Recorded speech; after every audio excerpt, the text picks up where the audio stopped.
Hey guys, good morning. Happy Wednesday. It's Daryl here. It's bright and early, 4:30 a.m. here in Connecticut on the East Coast. Okay, my power just came back on. My power did go back out yesterday. It just came on about an hour ago. I wasn't quite prepared for this video. So just go flow with me here. I want to talk about cancel culture. All right, I saw that there's a bunch of Republican lawmakers now that want to form an investigative committee to study cancel culture because they feel picked on and we're being victimized.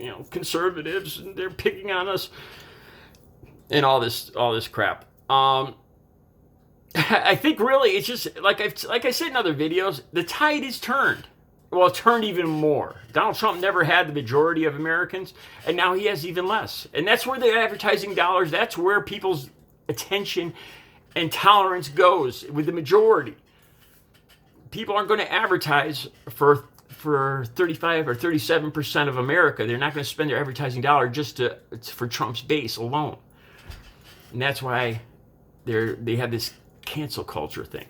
Anyway, I saw a very interesting comment on Twitter and a few other social media posts that they suggested that these Republican lawmakers, the first witness they call should be Colin Kaepernick.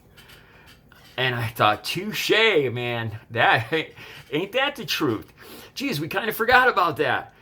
How back at 3, 4, 5 years ago, Donald Trump canceled Colin Kaepernick for just having an opinion. He just had opinion. Is this America? You could speak your opinion. He was peacefully protesting.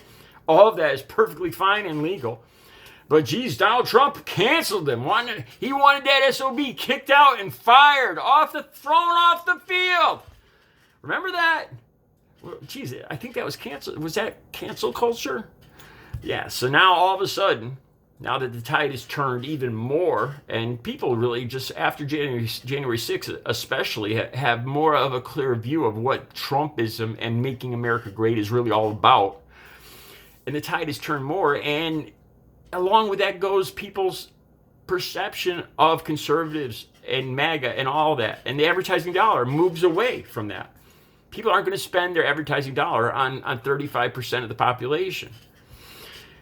Anyway, so a lot of conservatives had their panties all in a bunch yesterday. Yeah, I said it. All in a bunch yesterday about Dr. Seuss being, 6 Dr. Seuss books being pulled. And I'll be honest with you guys, when I first saw that, I didn't know what they were talking about because I'm one of those people that read through that and accepted it as normal. Now, they've shown on TV, on ABC, CBS, NBC, they've shown on all the stations now exactly what they're talking about in these Dr. Seuss books. They're the depictions of a yellow Chinaman with chopsticks. And I'm not even going to describe to you the African Americans and how they were shown in these Dr. Seuss books. And it's insulting. It is. It's derogatory. It's racist. It's prejudice. It's all that. And a lot of times people like me didn't see it. We grew up with this. When you look back, and I don't think we want our children to grow up with that same racist image because we look at all the problems it's created in society today. And this is the thing. When we treat other people differently, when we don't give them equal rights, when we complain because other people's they're being equalized with us, and we feel somehow like we're losing something because other people are becoming equal with us, that's a problem. When we try to maintain our hierarchy above these other races, and pretend it doesn't exist, pretend racism doesn't exist, it pulls us all down as Americans, as human beings. When all of us can't live equally and free and with the same rights, then none of us can. Anyway, that being said, so I looked. If you look at these Dr. Seuss books, you'll see what they're talking about. I didn't even know what they were talking about at first. All right, I got a link down below. I remember seeing Bugs Bunny in blackface singing "Mommy" and having this really racist sounding, like an Al Jolson. This was before my time, so I hope I'm getting this right. And I swear I saw Bugs Bunny cartoons like this, where there's Bugs Bunny had a real racist, black stereotypical voice with blackface, you know? And I swear I saw this, so I looked it up. I have the link down below. There's 11 cartoons that were blacklisted back in 1968. Yes, cancel culture is nothing new. We're trying to move forward as a people together and equalize and push racism and inequality and prejudice back out of American culture. It'll benefit us all. I think, like I said, a lot of conservatives, a lot of MAGA people have to be dragged kicking and screaming into what they perceive as the scary future. They want to go back to make America great again, back when there was no racist. They don't think there was any. There was no racism. I could sit at the counter. I could go to the bathroom. I could drink out of that water fountain. And they don't. It doesn't click. That what they could do, not everybody else could do. They didn't have to sit in the back of the bus like some people did. And just the fact that we don't even realize this, that's the problem with these, like stuff like Dr.Suess. I'm sure he probably didn't do it intentionally. As a matter of fact, a lot of Dr. Seuss's stuff he tried to be anti-racist. But the whole thing is he ended up being racist without even realizing it.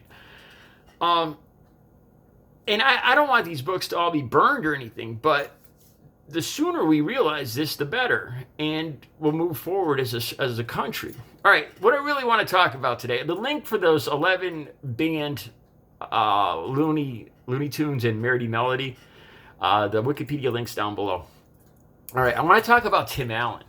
It's the 30th anniversary of Tim Allen and Home Improvement. And that is a show. I just started watching the reruns recently. That was 30 years ago. And to me, my opinions, my values have changed. When I look back at that, it offends me as a man. It offends me as a man. In that show, Tim Allen almost comes across, to me, he comes across as, this is my opinion now, of Home Improvement, the 30-year anniversary being this year, 2021. The 30th anniversary of Home Improvement. And when I look back at that show, he seems very misogynistic. Like he almost seems to dislike, to really dislike women. And he has this love of all things manly. Yeah, I'm kind of, look, I've told you guys before, I have friends and family. I have no problem with different sexualities. But what I'm getting at here is it kind of appears that Tim Allen has issues he hasn't worked out yet in this show. He has this love of all things manly and being around other men and the man's club, the man's bathroom, the men's bedroom, and then here's the thing too. All right, the thing that offends me is when he grunts, and anything intelligent like reading books, he's like, oh, that's a bad thing. In this home, in the Home Improvement series, anything that features intelligence or cooking, like cooking your own meals, God forbid. In that show, he has to have his wife make all his meals, unless it involves an open flame, because that's very caveman-like. And I find this offensive. Me personally, I can relate to Hawkeye from MASH. Now, there's a man who just enjoys women, who loves women. Now, before I thought about this, I didn't know if I should mention because of Governor Cuomo. But I want to, to me, looking at MASH and Hawkeye, that was set in a situation that was pulled apart from the rest of society with the nurses and the doctors. So I think that flirting was more allowed in that situation. But Hawkeye had this love of women. And that I could relate to. He was intelligent. He was named after The Last of the Mohicans, Hawkeye. His father had read that book, he said. And that's a man I could identify with. Alan Alda, Hawkeye from MASH. And then Tim Allen is pretty much the opposite of me as a man. This guy, in all the Home Improvement episodes, he has this kind of questionable love of manly things. And like I said, I'm not pointing out homosexuality or anything, but to me it seems like Tim Allen is just hiding from some facts, has some things to work out.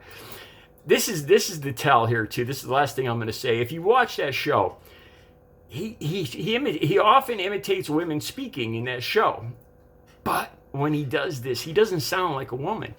He sounds like what you would describe as a stereotypical effeminate homosexual man. Like he'll say, my shoes aren't all polished and I can't go there today. And oh, I don't have my lipstick on. And the way he speaks, he does this often. And I know that wasn't very good. He does this very often in every other episode in Home Improvement, where he kind of mocks women and the way they speak. But he's not even mocking women. Women I know don't sound like that.